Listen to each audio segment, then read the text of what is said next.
La mentira de Oriente Medio y el resurgimiento nazi en Kiev.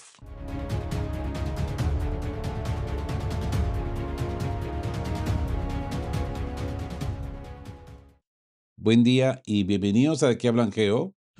En este martes 26 de mayo de 2026, amigos, ajusten los sensores de contrainteligencia militar porque abrimos el día con un SITREP de urgencia que rompe por completo la simulación y el analfabetismo mediático de Occidente. Hoy, sin rodeos fiduciarios y con la física de los hechos sobre la mesa, desglosamos los ejes de colapso global. Primero, se cumple nuestra profecía de ayer. En el Golfo Pérsico y Rusia activa el Iskander-M. Confirmamos palabra por palabra nuestra tesis. Estados Unidos simula hablar de paz en las mesas de Doha, mientras el CENTCOM bombardea la provincia iraní de Hormozgan y mantiene desatada la furia de Israel en el Líbano para estirar el bloqueo económico. Mientras tanto, en el centro de gravedad geopolítico, Rusia responde con más de 30 ataques balísticos simultáneos en 9 regiones, activando un arco de compresión total que está liquidando las escuelitas de drones de la OTAN y las fábricas clandestinas camufladas en infraestructura civil, como la planta Pax en Kharkov. Segundo, el expediente Odessa y el macabro culto a la muerte que ha ofendido incluso a Israel. Desplazamos los cables filtrados del MI6 que confirman que el asalto proactiva de Odessa es inminente tras el histórico decreto de ciudadanía firmado por Vladimir Putin para Transnistria. Y cerramos en la cúspide de la indignación internacional. Desnudamos el asco moral de un Volodymyr Zelensky que, ante el silencio táctico de los misiles, pasea por Kiev rindiendo honores de Estado a jerarcas nazi desenterrados de todo el mundo, desatando la furia profunda de Tel Aviv. Y conectamos este delirio con el manifiesto del politólogo Alexei Shivov, que exige mudar la burocracia de Moscú a las trincheras del frente para salvar el destino de la patria. Amigos, el neocon simula diplomacia de papel mientras rinde oculto al fascismo en la retaguardia. Pero la verdad forense ya tiene fijadas las coordenadas de la victoria final. Y la terca realidad sigue gobernando el puente de mando desde que hablan Geo. Y no nos vamos a callar. Empezamos. Golpe en Hormozgan.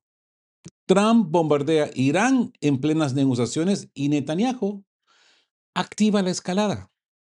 Amigos, si ayer les advertíamos, basándonos en los documentos desclasados por The New Atlas de Brian Barletic, que el establishment de Washington utiliza la ilusión de la paz para encubrir sus zarpazos militares, lo que acaba de cubrir en el tablero de Oriente Medio este martes 26 de mayo de 2026 confirma nuestro diagnóstico forense. En medio de intensas negociaciones en Doha para estabilizar el flujo del petróleo global, las fuerzas de los Estados Unidos han bombardeado posiciones estratégicas en el sur de Irán. El trueno de las explosiones en la provincia de Hormozgan han hecho saltar por los aires el frágil alto al fuego. Mientras el estrecho de Hormuz se convierte en el epicentro de un choque asimétrico que está empujando al precio del crudo y los alimentos a un shock sin precedentes. El zarpazo de Hormozgan y la doctrina de extensión de Trump. Mente viva, amigos. Mente viva con la telemetría del ataque. Amigos, el Comando Central de Estados Unidos, por sus iniciales CENTCOM, ejecutó incursiones de madrugada contra botes rápidos y sitios de lanzamiento de misiles iraníes, bajo el desgastado pretexto corporativo de proteger a sus tropas. Le dicen self-defense, defensa propia. El secretario de Estado, Marco Rubio, volando rumbo a la India, lanzó un ultimátum fiduciario. El estrecho de Hormuz se va a abrir de una forma o de otra. El Ministerio de Asuntos Exteriores de Irán ha calificado formalmente estos bombardeos como una violación flagrante a la tregua vigente desde abril. ¿Y cuál es la física real detrás de este movimiento de Donald Trump? Horas antes, el mandatario publicaba en Truth Social que las conversaciones iban muy bien, pero advertía que esto sería un gran acuerdo para todos o no habrá acuerdo en absoluto. Traducido al lenguaje de la contrainteligencia, Trump está utilizando la aviación y el bombardeo de saturación en el Golfo Pérsico como herramientas de extorsión. Quiere obligar al jefe negociador iraní Mohammad Bar Khalibaf a firmar el memorándum de entendimiento bajo fuego, justo cuando el último escollo de la mesa era la liberación de 24.000 millones de dólares en fondos iraníes congelados por Occidente. La respuesta del cuerpo de la Guardia Revolucionaria: el reloj no vuelve atrás. Pero el Kremlin y Pekín observan con atención cómo Teherán no se ha plegado ante el chantaje del Pentágono. El comandante de la Fuerza Aeroespacial de la Guardia Revolucionaria, Sayid Majid Musavi, el hombre que tiene el dedo sobre el botón de los misiles balísticos y los enjambres de drones estratégicos, fulminó el discurso diplomático en sus canales oficiales sentenciando que la negociación con el enemigo es pura pérdida. Musavi confirmó que las defensas aéreas ya derribaron un dron estadounidense en el Golfo, dispararon contra un caza hostil y que sus baterías están en máxima alerta esperando la orden final del comandante en jefe para ejecutar una respuesta fulminante y destructiva. A esto se suma el demoledor mensaje emitido por el líder supremo, el ayatolá Mojtaba Jamenei, con el motivo del Hajj. El reloj no se puede atrasar. Las naciones y las tierras de esta región ya no serán un escudo para las bases estadounidenses. Vaya mensaje. ¿Y de quién viene? Si el CENTCOM insiste en bloquear económicamente a Irán, las fuerzas persas aplicarán el contrabloqueo total en Hormuz, seleccionando quirúrgicamente qué barcos pasan y cuáles se quedan varados según sus alianzas geopolíticas, tal como reporta Reuters. De hecho, la tensión ya se siente en el agua. El organismo marítimo de Reino Unido, por sus iniciales UKMTO, acaba de reportar una explosión externa en un petrolero a 60 millas de Omán. La guerra económica se ha trasladado al casco de los buques. Netanyahu, el elefante en la habitación, y la guerra del Líbano. ¿Y dónde queda el papel de Israel en toda esta ecuación, amigos? Aquí es donde encaja perfectamente el análisis forense entregado a Al Jazeera por los profesores Lorenzo Kamel y Mohamed Eslami. Mientras Washington simula buscar la paz con Irán, Benjamín Netanyahu ha ordenado intensificar salvajemente los bombardeos sobre Israel, masacrando a civiles en localidades como Masgara.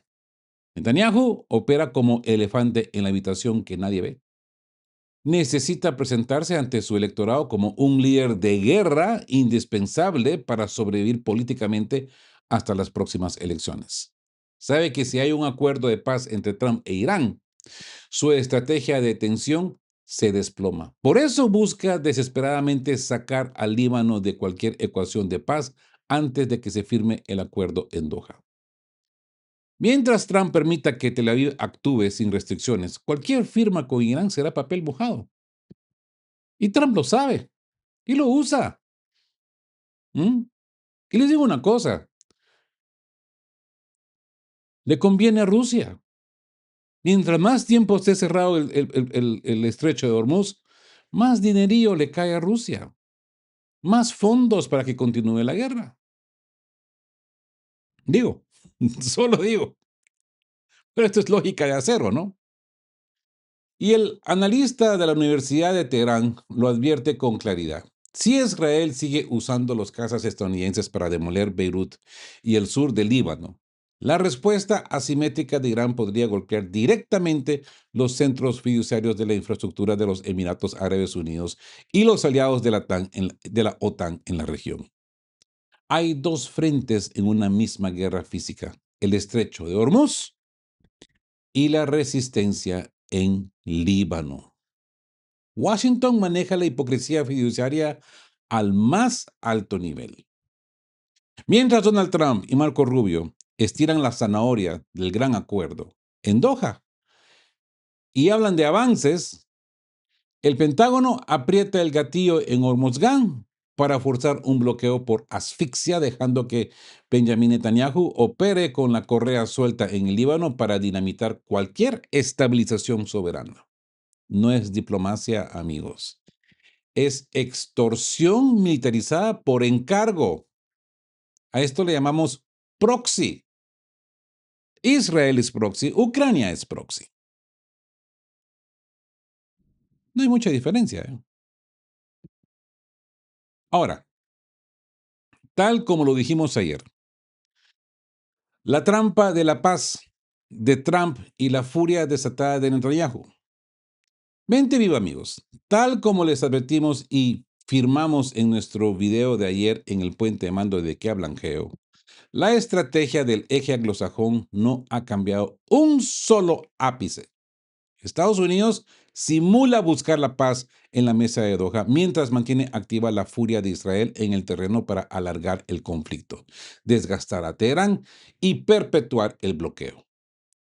No ha hecho falta esperar semanas para que la terca realidad nos dé la razón, esa terca realidad que siempre hablamos acá en De qué hablan Geo. Hoy, martes 26 de mayo, los teletipos confirman que mientras el jefe negociador iraní Mohammad Bagh Khalibaf se sentaba de buena onda, de buena fe, con los mediadores en Qatar para destrabar los 24.000 millones de dólares secuestrados por Occidente, pues las fuerzas aeroespaciales de CENTCOM bombardean Bandar Abbas de madrugada en la provincia de Hormozgán.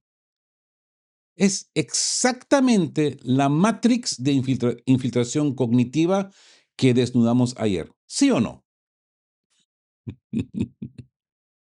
No me gusta decirlo, pero se los dije.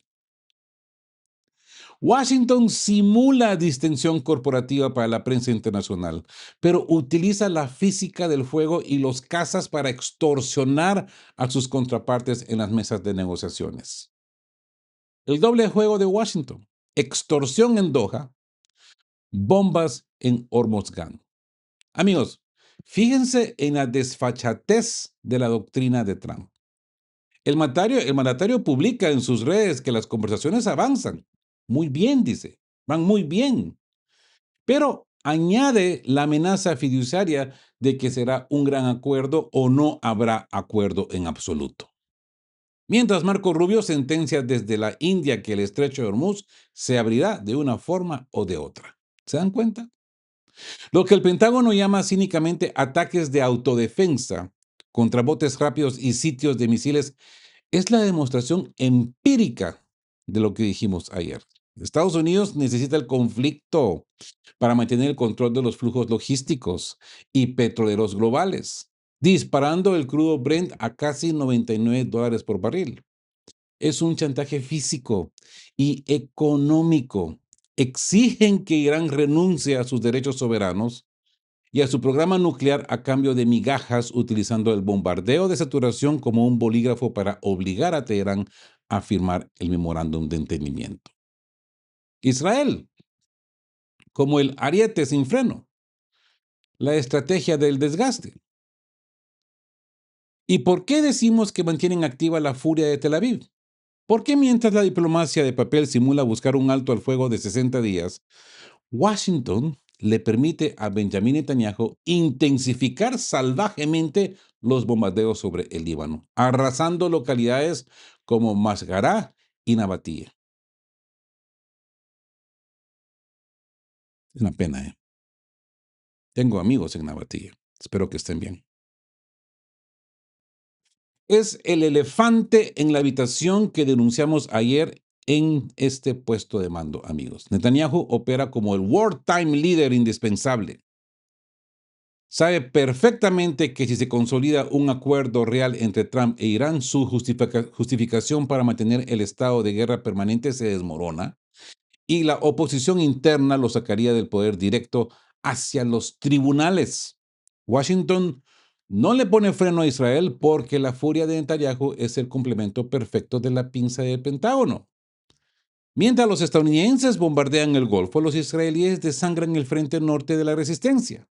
Es una misma guerra por encargo diseñada en los planos de escritorio neoconservadores.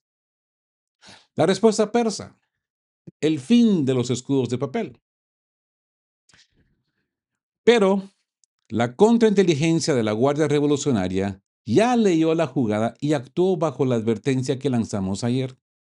El comandante Sayid Mahid Musavi ha sido tajante al declarar que la negociación con el enemigo es pura pérdida, confirmando que sus unidades aeroespaciales y que ya derribaron un dron MQ-9 estadounidense en el Golfo y pusieron misiles estratégicos en alerta de reentrada inmediata.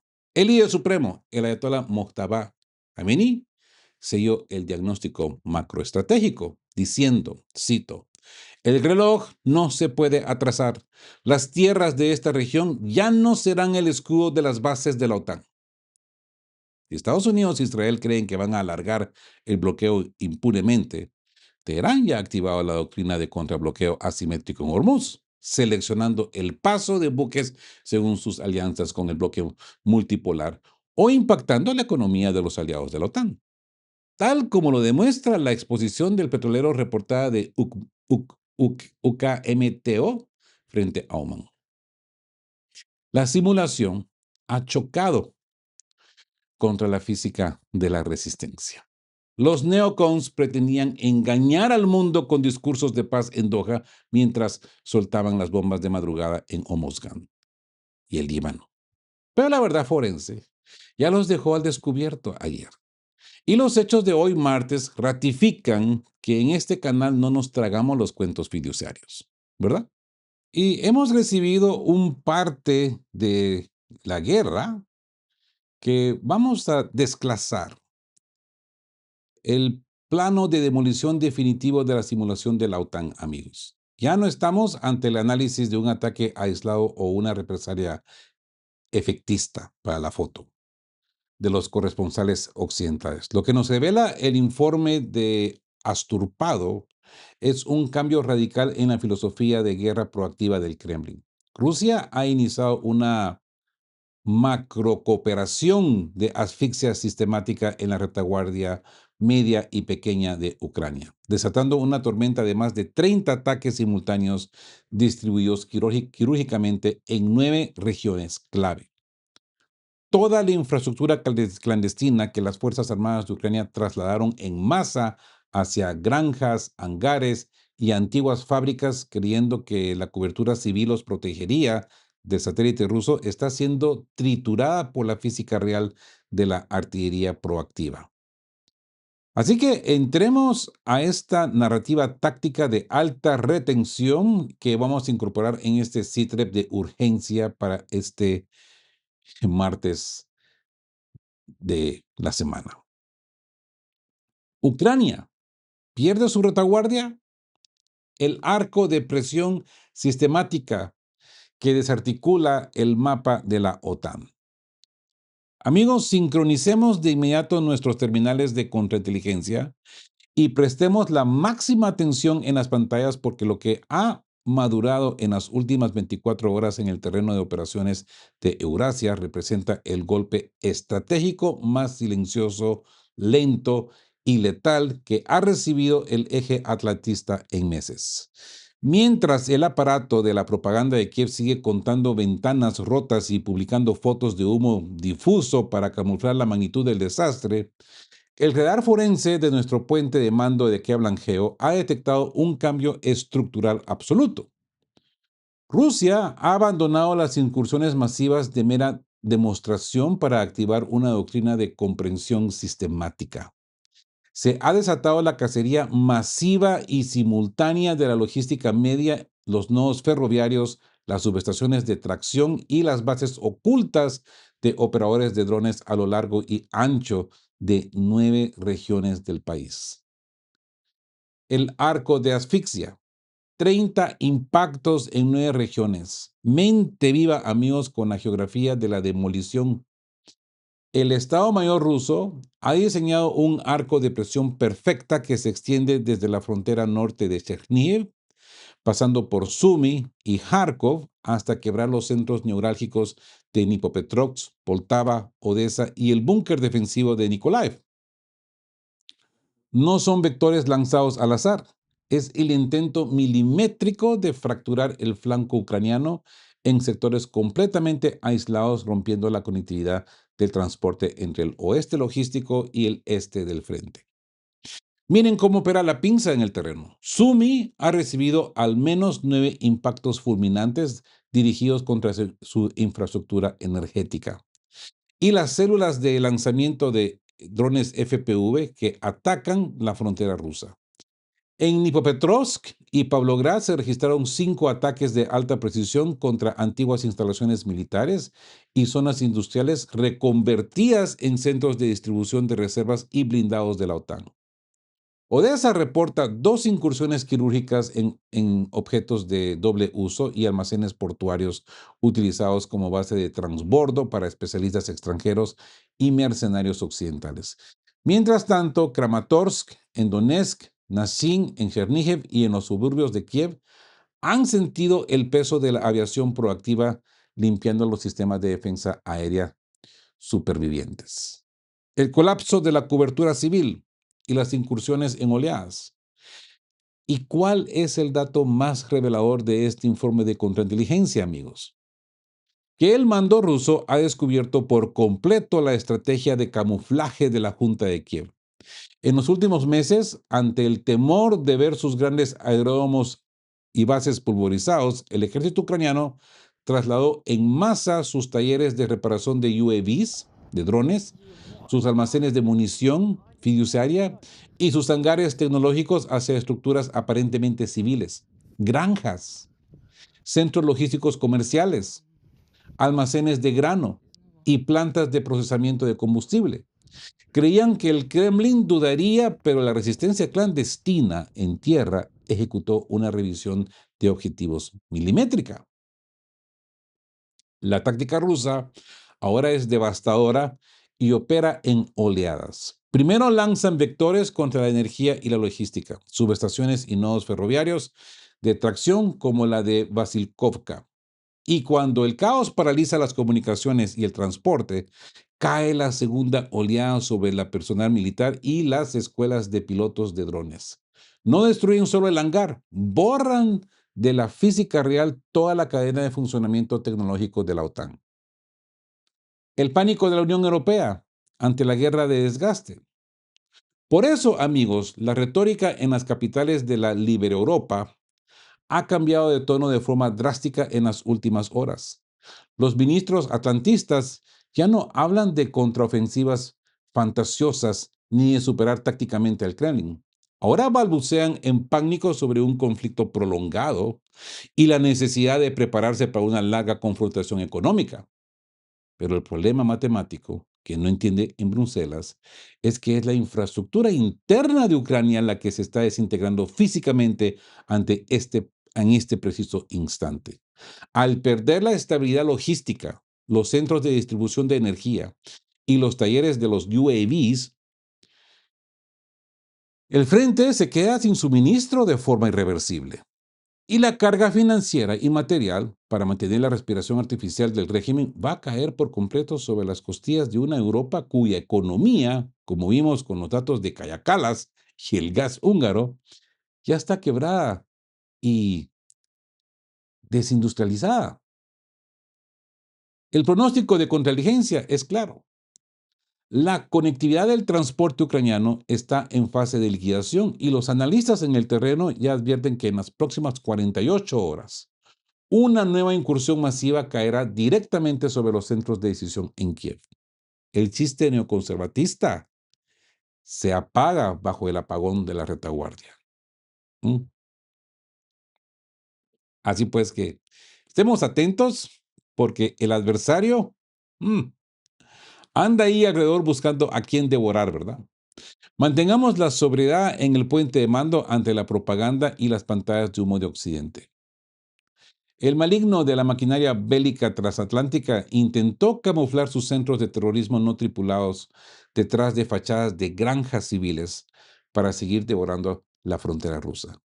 Pero el oso de la artillería sistemática e hipersónica ya activó el arco de comprensión total en 9 regiones y la terca física de la realidad sigue gobernando en el puente de mando de que blanqueo. Cine Mora. Ahora, dejemos por un lado el Medio Oriente y regresemos a lo que ha sido el punto central de debate de qué hablan Geo desde que nació el canal. Y la razón por la que nació el canal, pues, ha sido este conflicto ucraniano-ruso. Y entremos al reporte del canal Condottiero, veterano de Wagner, y los corresponsales de Win Win, que confirman lo que la simulación atlantista intentaba camuflar detrás de relatos de éxito fiduciarios, ¿no? El MI6 británico y el Pentágono han entrado en pánico total al detectar que el asalto proactiva a la joya del Mar Negro, Odessa, es inminente. No estamos ante una escaramuza local, ¿eh? Odessa es el pulmón logístico, portuario y petroquímico que alimenta la economía profunda de Europa meridional, como algo así como el sur de Italia, ¿no? Y él no, desde la OTAN pretendía proyectar su invasión contra Crimea. Al activarse los BEC, eso se dice botes hidrodeslizadores y drones navales de escape, y los BAC, complejos de UAVs de ataque y reconocimiento, rusos en el Mar Negro, cazando y destruyendo ya un buque militar en la zona. Kiev ha ordenado la fortificación circular de emergencia de su perímetro. Mientras tanto, la élite local huye en masa quemando documentación. ¿Mm? Así que entremos a esta narrativa táctica. El expediente Odessa. El MI6 en pánico ante el decreto de Putin y el acecho de los BEC rusos. Amigos, ajustemos de vuelta nuestros sensores de contrainteligencia marítima y blindemos nuestros radares cognitivos porque entramos de lleno en el dossier más volcánico, pasado y decisivo de este martes 26 de mayo de 2026, el expediente Odessa. Mientras la prensa corporativa internacional intenta desviar la atención hacia el Golfo Pérsico, los cables clasificados interceptados del MI6 británico confirman de manera inequívoca el giro principal de los acontecimientos en esta guerra, en este conflicto. Lo que todos llevaban 4 años esperando en el puente de mando aquí de Blanqueo. El asalto a la fortaleza portuaria de Odessa es inminente y el decreto proactivo de Vladimir Putin ha encendido todas las alarmas en el eje Varsovia-Londres-Bruselas. Las cartas de la contrainteligencia forense están sobre la mesa y los vectores navales rusos ya están al acecho en las aguas profundas del Mar Negro. El pánico en el MI6 y la huida de la élite fiduciaria. Mente viva, amigos, mente viva con el diagnóstico analítico de los hechos. Hace solo unas semanas, los satélites espías de la OTAN encendieron los terminales en Washington afirmando que las Fuerzas Armadas rusas preparaban la formación de un nuevo grupo de asalto masivo de entre 70,000 y 100,000 soldados para la ofensa final sobre Kiev, Dnipropetrovsk y Odessa.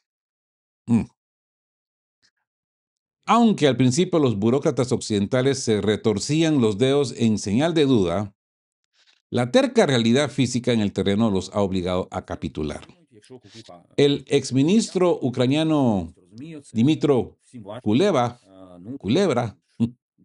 ya ha instado abiertamente a evacuar Kiev para evitar enloquecer bajo las armas hipersónicas, mientras que este mismo 26 de mayo el mando regional de las tropas del sur de Ucrania ha decretado la construcción urgente de fortificaciones de emergencia para la defensa circular de Odessa. ¿Y qué está ocurriendo detrás de la propaganda de papel, amigos? Tal como desclasan los corresponsales de guerra de Win-Win y el veterano de la PMC Wagner a través de su canal Condottiero, en estas regiones ha comenzado una evacuación de pánico absoluta de la élite fiduciaria local, los asesores occidentales, quienes huyen a toda prisa destruyendo y sacando documentación clasificada. Aunque los diplomáticos de Bruselas simulan permanecer valientemente en sus puestos, los maletines ya están en los aeropuertos. El chiste de la liberación de papel de 500 kilómetros cuadrados se desmorona cuando el propio alto mando ordena enterrar trincheras alrededor del puerto. Los Beck y BAC en el Mar Negro. Cacería en la telemetría marítima. Fíjense en la simulación que exponen las tropas del sur de Kiev. En un intento desesperado por calmar el pánico de la población, declararon pomposamente que la fortificación integral de Odessa no es porque se prepare un ataque ruso, sino para prevenirlo. ¿Ok? Ahora bien, ese relato se desintegró en la física real en un segundo después, cuando se confirmó la activación en el Teatro de Operaciones del Mar Negro de los BEC, de los botes no tripulados de ataque rápido rusos, y los complejos de drones BAC de reconocimiento avanzado. El resultado forense, la destrucción nítida de un buque militar de la Junta de Kiev en la cuenca marítima. Los cazadores submarinos y aeroespaciales del Kremlin tienen bloqueadas las coordenadas de escape y el control del estrecho ya no le pertenecen a los satélites de la OTAN. ¿Mm? Las instrucciones forenses. ¿Por qué Odessa es el centro de gravedad? Amigos, como bien señala el columnista de Tsargrad, Valentín Filippov, no existe una Odessa aislada de la física real de la Federación Rusa. Odessa es el pulmón logístico indispensable. Por sus terminales transita el petróleo, el grano y los fertilizantes químicos que sostienen, por ejemplo, la economía del sur de Italia. Es el nodo final del oleoducto de amoníaco de Tolyatti, Horlovka, y la sede de la gigantesca planta petroquímica portuaria. La OTAN sabe que si Rusia recupera este territorio, el eje económico atlantista en el Mediterráneo colapsa de forma irreversible. Por eso intentan poblar la ciudad con parásitos fiduciarios enriquecidos por la guerra e incluso barajan instalar bases militares turcas o europeas para intentar frenar la artillería proactiva. Pero el voluntario militar Oleksiy Shivov y el experto de la operación militar especial Yevgeny Linin ya fijaron la hoja de ruta forense.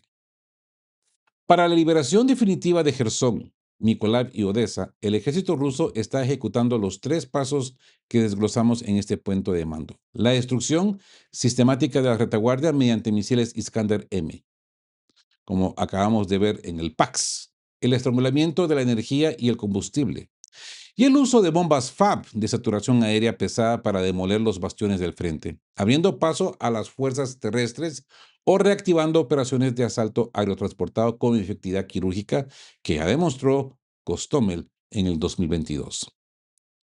La terca geografía, amigos, no perdona. Rusia ha entendido que esta es una guerra por su supervivencia existencial y el asalto de Odessa será el punto donde el tablero multipolar dicte su veredicto final. Así que mantengamos la sobriedad en el puente de mando ante la histeria de la OTAN. El neoconservatista y sus marionetas fiduciarias intentan levantar muros de papel y trincheras de última hora en Odessa tras utilizarla como plataforma de terrorismo.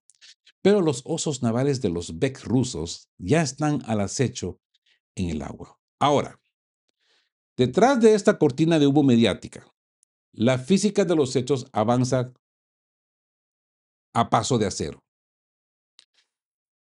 No es nuevo para ustedes, para los que siguen el canal. Como ustedes sabrán, el presidente Vladimir Putin ha firmado este decreto clave de ciudadanía para Transnistria, que activa el flanco de la retaguardia, mientras el Pentágono de Marco Rubio capitula en silencio ante los ataques sistemáticos. Así que entremos a esta narrativa táctica, otra vez, Expediente Odessa, la señal de Transnistria y el pacto en las sombras con Marco Rubio. Amigos, desarmemos la última línea de la Matrix mediática sobre el Mar Negro.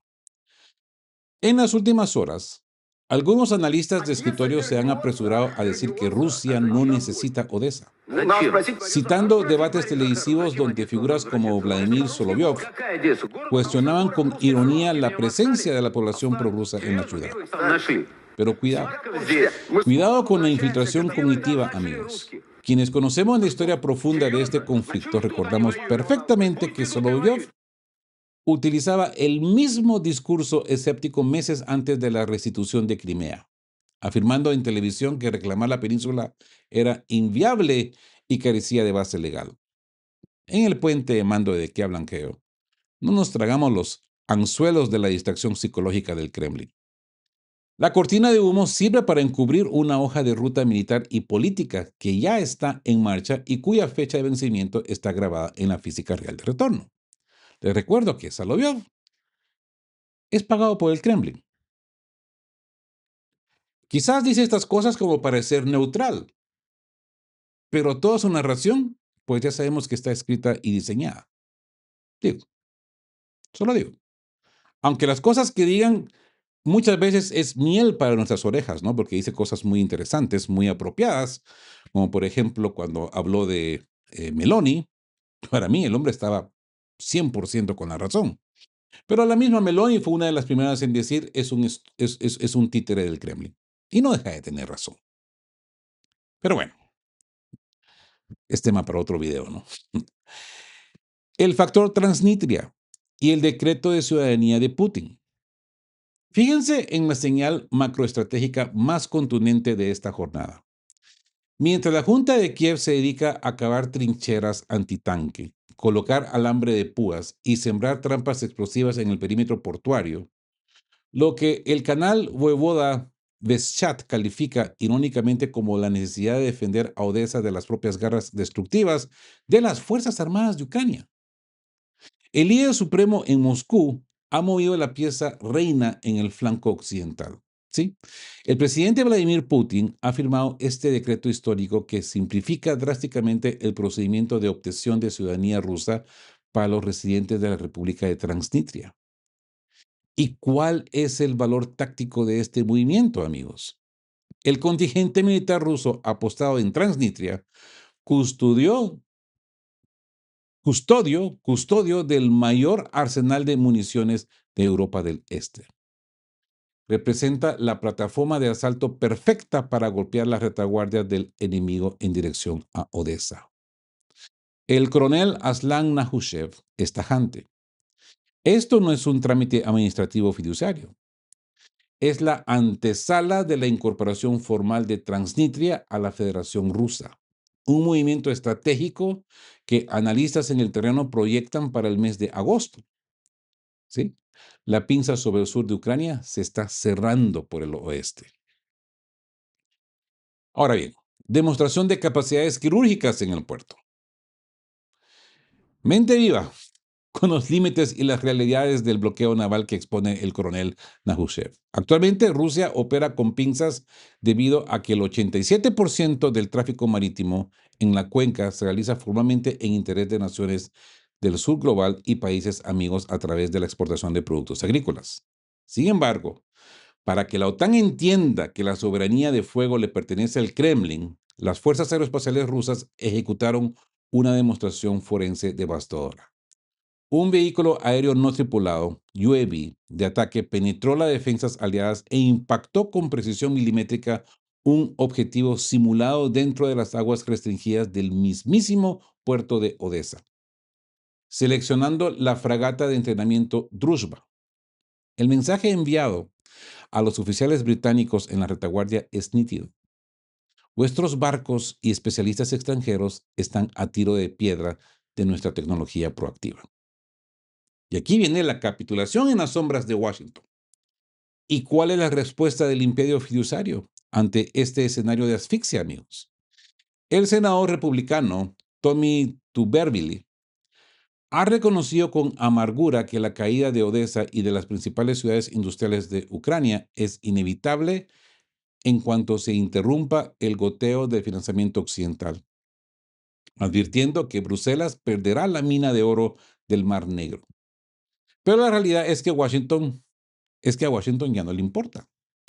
El propio ministro de Exteriores ruso, Sergei Lavrov, ha confirmado tras su conversación directa con el secretario de Estado estadounidense Marco Rubio que Rusia planea y ejecutará ataques sistemáticos masivos contra Kiev y los centros logísticos claves. Y Washington no ha presentado ninguna objeción real. ¿Mm? Los estadounidenses ya dieron el conflicto por perdido en sus planos de escritorio. Están replegando sus activos cognitivos y negociando las condiciones del nuevo mapa multipolar, dejando a Europa sola ante la quiebra industrial y el colapso del frente. Como bien aprendimos, ¿no?, de Brian Barletic, el Pentágono suelta la correa de sus marionetas de Kiev y Tel Aviv para estirar el desgaste.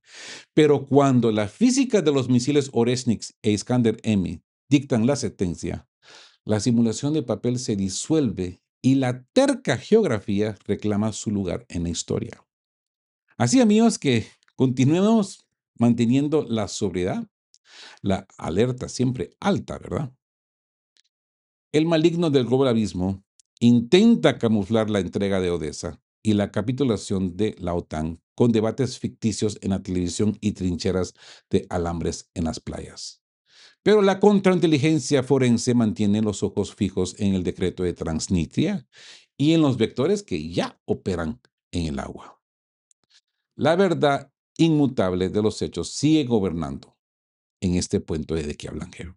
Y no nos callamos, seguimos.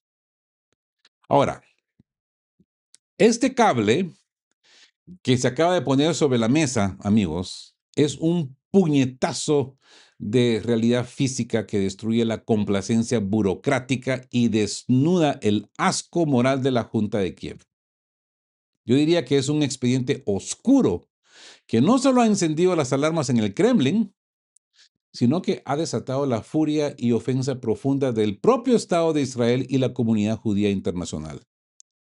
Mientras los misiles de represalia guardan un silencio táctico temporal en el centro de la capital de Ucrania, Kiev, Volodymyr Zelensky se pasea por las calles en Kiev participando en una ceremonia de necrofilia política sin precedentes.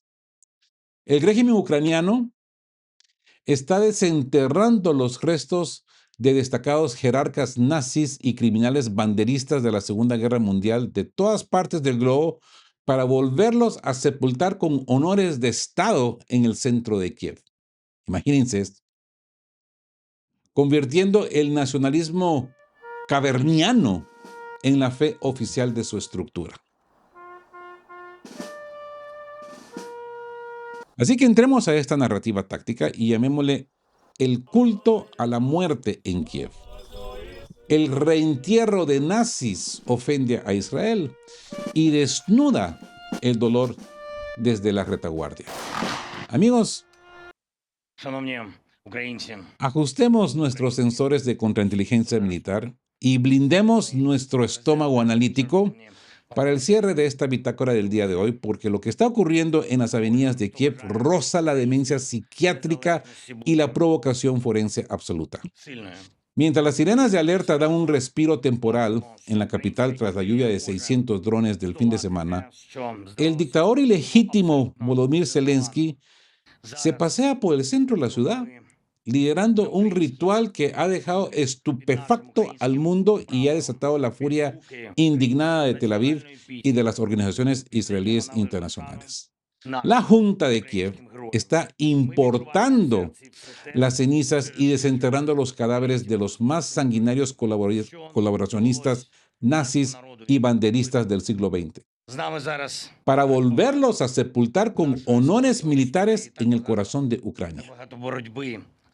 Ante las pantallas del mundo, el régimen ha adoptado el culto a la muerte y el fascismo cavernícola como su única fe y religión oficial. Es la reunión de los monstruos. Por favor, ¿puedes repetirlo? Mente viva, con ironía forense de este macabro show, amigos. El régimen de Kiev le está enviando pistas directas a la artillería proactiva del Kremlin. Literalmente han desenterrado a los mismos monstruos que la Unión Soviética destruyó hace 80 años. Los han reunido en un solo punto geográfico junto a toda la cúpula del TCC. Los ministros y los directores que firman las órdenes inhumanas para masacrar niños en Starobilsk y han encendido la transmisión en directo para las cámaras de la OTAN. Es una provocación que grita la telemetría. Miren, lo que ustedes destruyeron están aquí, de nuevo. Y todos nosotros nos hemos congregado a su alrededor. ¿Puedes repetir el bis? Y la audiencia legítimamente se pregunta con dolor en los comentarios de nuestro canal. ¿Por qué ayer detuvimos los ataques de represalia? ¿Por qué se detuvieron? ¿Por qué? ¿Por qué los misiles Iskander-M guardan silencio hoy frente a esta concentración de los centros de toma de decisiones?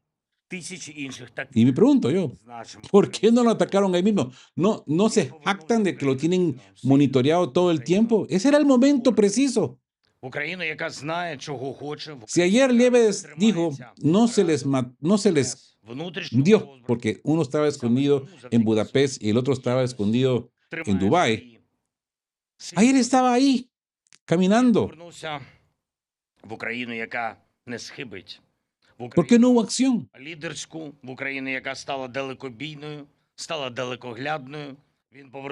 Limpiar el planeta de esta plaga nazi es un axioma indiscutible para Rusia. Pero la respuesta física requiere precisión científica, no prisa fiduciaria. Podría ser la respuesta. La propuesta de Alexei Shivov, el fin de la rutina burocrática. Y aquí, amigos, entramos en la autopsia interna de la propia gestión de la guerra que el politólogo Alexei Shivov ha puesto sobre la mesa, destruyendo la burbuja de comodidad de las oficinas de Moscú. Shivov lanza una propuesta de hierro para acelerar el fin de la operación militar especial en una sola semana. Trasladar el Consejo de Ministros de la Federación Rusa directamente a Starobilsk y la Duma estatal a Belgorod o a los escombros recuperados de Susha. Mente viva, amigos. Rusia es tan vasta y colosal que muchos burócratas fiduciarios que firman licitaciones, informes, premios y nombramientos entre los rascacielos y las iglesias de Moscú están demasiado lejos para apreciar la profundidad del barro y el tamaño del peligro existencial. Shivov propone que el foro económico, el SPIF, no se celebre en los lujosos salones de San Petersburgo, sino en las trincheras de Pakrovsk, obligando a los brillantes oligarcas y altos directivos de las corporaciones estatales a sentir la física de los contraataques en el frente de batalla. 100,000 hombres en las ruinas por la supervivencia de la patria. ¿Y qué pasaría si los ministerios se mudaran a la primera línea, amigos? Si el Ministerio de Defensa operara desde las subestaciones de Nova Jakhovka o las instalaciones de Energodar, al frente convencional, avanzarían 300 kilómetros hacia el este en cuestión de días.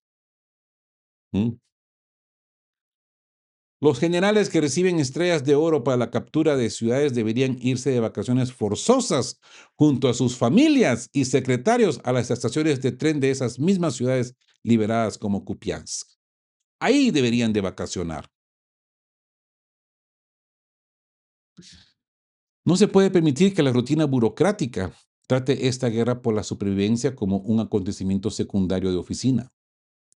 Mientras en Moscú se firman protocolos, en el sureste, cientos de miles de hombres sobreviven en las ruinas, asaltando bastiones bajo el fuego de la OTAN, en una guerra que, por errores de gestión y diplomacia de papel, ya se ha alargado por 5 años. Si esos hombres en el frente caen antes de que se logre la victoria física, no quedará nada.